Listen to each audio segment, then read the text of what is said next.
there's sort of a continuum of implementation. So the lowest level of implementation would be learning target is posted in the classroom.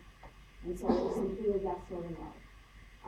The next level was learning target is visible. So sometimes a teacher may have so much going on that the learning target's posted, but not really where kids can reference it. Then is it written in kid-friendly language? So for learning targets, a lot of it was yes or no.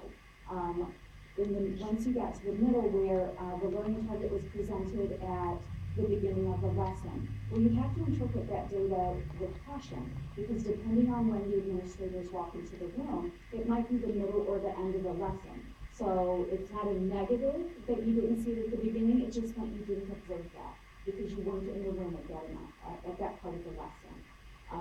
The same about referencing the learning target at the end of the lesson. That's a yes or a no, but again, if you walk in at the beginning, you're not staying for the entire class period. So it may be referenced. So some of those you have to interpret with caution, but again, as you're going throughout the whole building, you do get a sense of at what level implementation teachers are at. Okay, so this is not student data. No, it is not student data. It's data that you're gathering as you're going through, doing with form or something that you're... Yeah, yeah, it's a Google form, and then you're able to sort the information. And just, I'm going to build on Jim's question, just how is that, I mean, how are the teachers, prepped for this, and how are they, how does this program get rolled out, how are they brought into that? It's a practice that we see all over the country. Dave began introducing it in the fall with an all-staff communication.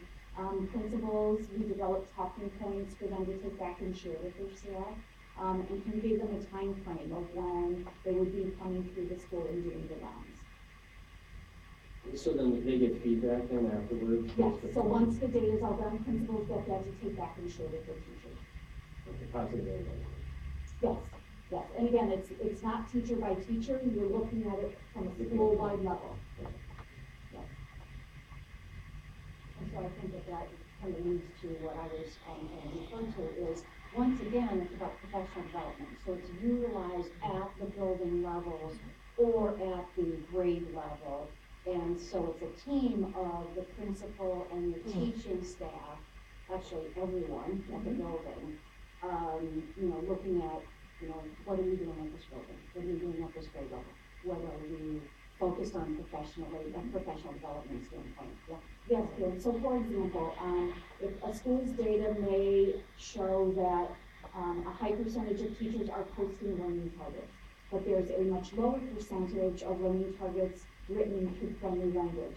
Well, there's a great opportunity for them to say, okay, for us to move to the next level, we need to focus some professional development on writing learning targets that are in kid-friendly language. So that's how it can help inform professional development. I'd like to add one thing to Chris's question too. Mary gave you an example of the learning targets form that they use, but the forms that we're using for the rigor and the student engagement walkthroughs are based on rubrics, and those rubrics are based on the rigor and relevance framework and come from the International Center on Leadership and Education, which you've heard us talk about at different presentations. So we're trying to provide some consistency into the language, and as we move through that, utilize resources that, when Mary talked about developing a common language and a common understanding, and the rubrics that are developed, just like the Danielson rubric for teacher evaluation or whatever, there are objective criteria. And I just, since she only gave the one learning example target, I thought I would just try to make the connection that the other work that we're doing is related to a lot of the things that you've been hearing over time in other presentations.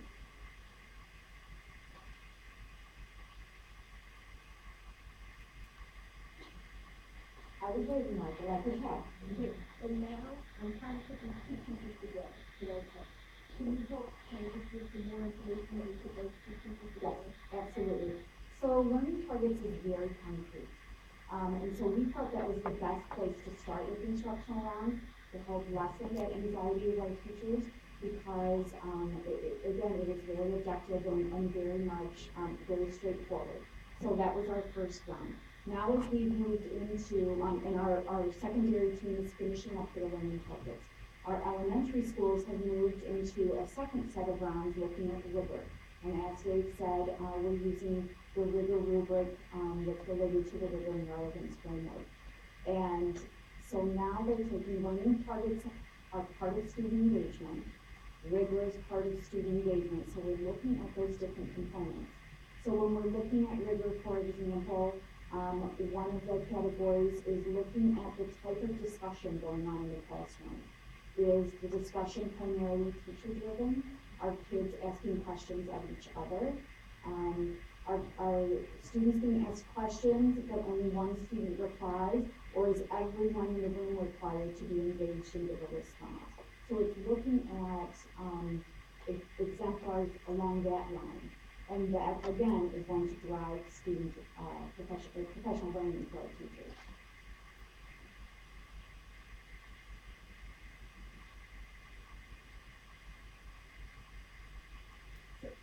So are those the two or will continue to be another fold out or? This is something we'll continue because it's been such great professional learning for our leaders, and it has driven professional learning into buildings.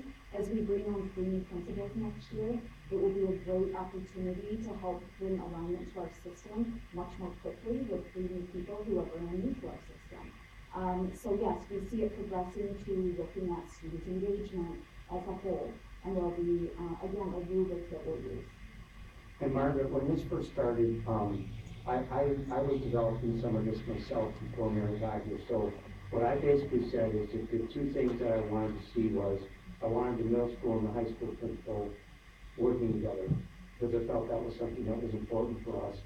And I wanted the 3 focus areas to be learning targets, rigor, and student engagement, because that was directly related to our student achievement objectives.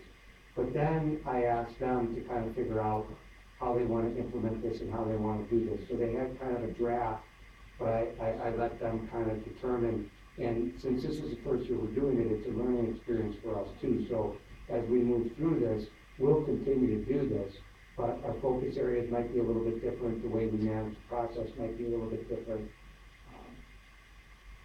For example, I'd like to see as we move along, maybe our feeder patterns work in the team. So schools, elementary schools that feed into Brian, would work with the Brian principal and those principals. Because again, you're looking at different levels of the system.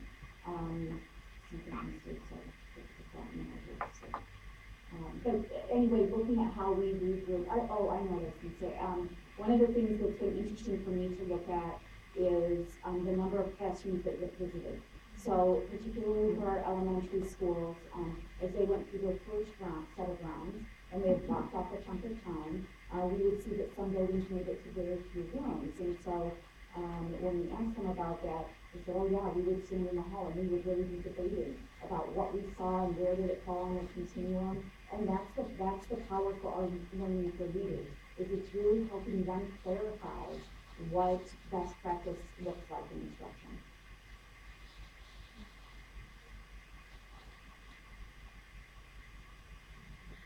One last piece I guess I'm thinking about as I listen to Mary. So it is the principals that are going, around to the classrooms, but it's also as they then talk to their building staff, it's all a collaborative effort. Yes. Okay. So once again, it's really important to have a clear communication up front of what we're doing, why we're doing it, that it's really about professional development and developing the system approach.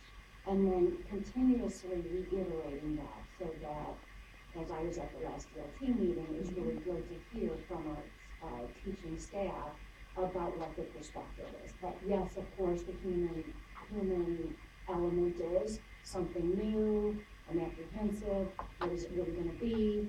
But it was really nice to hear,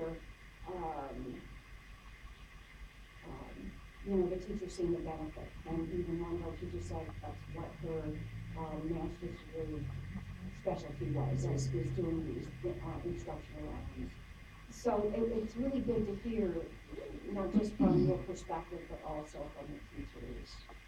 Yeah, and I think the critical piece of that is being very transparent with the data. and making sure that it gets back to the teachers so they can see and trust that it's collected without names, collected without any identifiers, and then looking at it and together making decisions about how to grow as a staff. I want to say thank you very much. This has been very insightful for me to help me better understand what the instructional rounds are or what they are not. And I think I heard that the data has been collected and rolled out at Fairfield. Yes. Yes. Has it been rolled out in Fairfield? All the elementary schools, and then, did you, Jackie and Linda, did you just get your data back? Yeah, so then they'll be sharing it at the next, school leadership team meeting. Well, again, this is very helpful to better understand. Can I just ask that maybe we do a continual, I don't know what the right time frame is, Sure. but a continual update just to talk about, as new things come up or as new areas are still changed, and just get additional feedback on how to Absolutely. process? Thank you. Thank you.